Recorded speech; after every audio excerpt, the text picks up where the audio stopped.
Hello friends, welcome to my YouTube channel. तो आज हम पढ़ेंगे कि एलडैप क्या होता है। बेसिकली एलडैप होता क्या है और एलडैप कैसे काम करता है, क्यों हम एलडैप को यूज़ करते हैं। तो फर्स्ट से हम स्टार्ट करेंगे व्हाट इज़ एलडैप। तो अब हम पढ़ेंगे कि एलडैप होता क्या है। बेसिकली क्या होता है ना, बहुत सी कंपनी क्या करती है, अपना यूज़र नेम स्टोर करती है, पासवर्ड स्टोर करती है, मेल एड्रेस स्टोर करती है और बाकी कनेक्शन स्टोर करती हैं और बहुत सा अदर स्टैटिक डेटा होता है जो एक डायरेक्टरी में वो स्टोर करती है। तो जो एलडैप है एक ओपन और वेंडर न्यूट्रल एप्लीकेशन प्रोटोकॉल है जो इस डेटा को एक्सेसिंग और मेंटेनिंग के लिए काम आता है। और जो एलडैप होता है वो टैकल करता है ऑथेंटिकेशन को, जिससे कि यूज़र साइन इन कर सकता है एप्लीकेशंस में। बहुत से लोग यहाँ पे कंफ्यूज होते हैं कि जो एलडैप है और जो एक्टिव डायरेक्टरी है वो एक ही है। नहीं, यहाँ पे जो एलडैप और एक्टिव डायरेक्टरी है वो अलग अलग है। एलडैप एक प्रोटोकॉल है जिसकी हेल्प से हम कम्युनिकेट कर सकते हैं किसके साथ, एक्टिव डायरेक्टरी के साथ। जो एक्टिव डायरेक्टरी क्या है, एक्टिव डायरेक्टरी वो चीज़ है जहाँ पे हमारा जो डेटा है, यूज़र के क्रेडेंशियल्स हो गए, पासवर्ड्स हो गए और कनेक्शन डेटा, स्टैटिक डेटा जो है वो स्टोर है। तो with the help of LDAP हम क्या कर सकते हैं, उस डेटा से कम्युनिकेट कर सकते हैं, यूज़र को एक्सेस कर सकते हैं और उसको मेंटेन कर सकते हैं। और एक चीज़ और, हम एलडैप की मदद से उस एक्टिव डायरेक्टरी में डेटा ऐड भी कर सकते हैं, डिलीट भी कर सकते हैं, मॉडिफाई भी कर सकते हैं। और हमको जो एलडैप है वो अलाउ करता है कि हम यूज़र को सर्च करें और उसको ऑथेंटिकेट करें एप्लीकेशन में और ऑथराइज। ये एलडैप काम कैसे करता है, बेसिकली जो एलडैप होता है ना वो इन्फॉर्मेशन को अरेंज कर देता है एक ट्री लाइक स्ट्रक्चर में।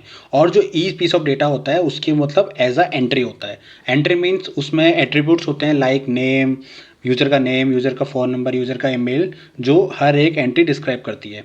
फिर सेकंड चीज़, जो एलडैप होता है वो क्लाइंट सर्वर आर्किटेक्चर फॉलो करता है। मीन्स कि आपने क्लाइंट से कुछ भेजा और उसको सर्वर से रिस्पॉन्स आएगा। तो यही चीज़ इसमें होता है कि एलडैप क्या करता है, एज अ क्लाइंट कुछ यूज़र के क्रेडेंशियल बाइंड करता है और उसको सर्वर को भेजता है। अगर सर्वर से वो चीज़ रिस्पॉन्स आता है, अगर वहाँ सर्वर में उस यूज़र की क्रेडेंशियल होंगी, वैलिड होंगी, तो सर्वर वहाँ से रिस्पॉन्स करेगा उस यूज़र का डेटा। तो इसी को हम यूज़ कर सकते हैं अपनी एप्लीकेशंस में। तो जब हम इसको एप्लीकेशन के साथ इंटीग्रेट करते हैं तो देन वहाँ पे ये चीज़ बहुत काम आता है। वहाँ पे हम एज अ क्लाइंट एलडैप को इंटीग्रेट करते हैं अपनी एप्लीकेशन के साथ और सर्वर पे हम एलडैप को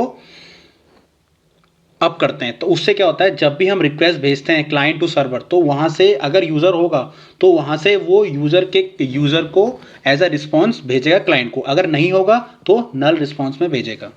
अब हम जानेंगे कि हम एलडैप का यूज़ क्यों करते हैं अपनी एप्लीकेशन के। बेसिकली हम एलडैप का यूज़ करते हैं, फर्स्ट इज ऑथेंटिकेशन और ऑथराइजेशन। मीन्स हम जो एलडैप का यूज़ है वो यूज़र को ऑथेंटिकेशन के लिए भी यूज़ कर सकते हैं और यूज़र को ऑथराइजेशन के लिए भी यूज़ कर सकते हैं अपनी एप्लीकेशन में। सेकंड इज हम एलडैप का यूज़ करते हैं क्योंकि ये बहुत इफिशियंट है डेटा को रिट्रीव करने के लिए। मीन्स हम किसी भी यूज़र की कोई सी भी इंफॉर्मेशन को रिट्रीव कर सकते हैं with the help of LDAP. बहुत इजी होता है यूज़ करना, इसमें मतलब हमको डिफिकल्टी नहीं होती है कि हमको ये चीज़ करना है, लुकअप लगाना है, कुछ नहीं करना।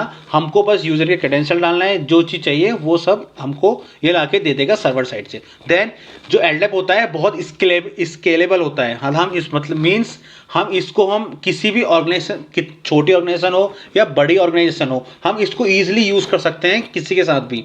और ये बहुत फ्लेक्सिबल है, मतलब कि अगर हमने किसी एप्लीकेशन के साथ एलडैप को यूज़ करा है तो ये मतलब हमको काफ़ी फ्लेक्सिबिलिटी देगा यूज़र को मैनेज करने के लिए और यूज़र को स्टोर करने के लिए।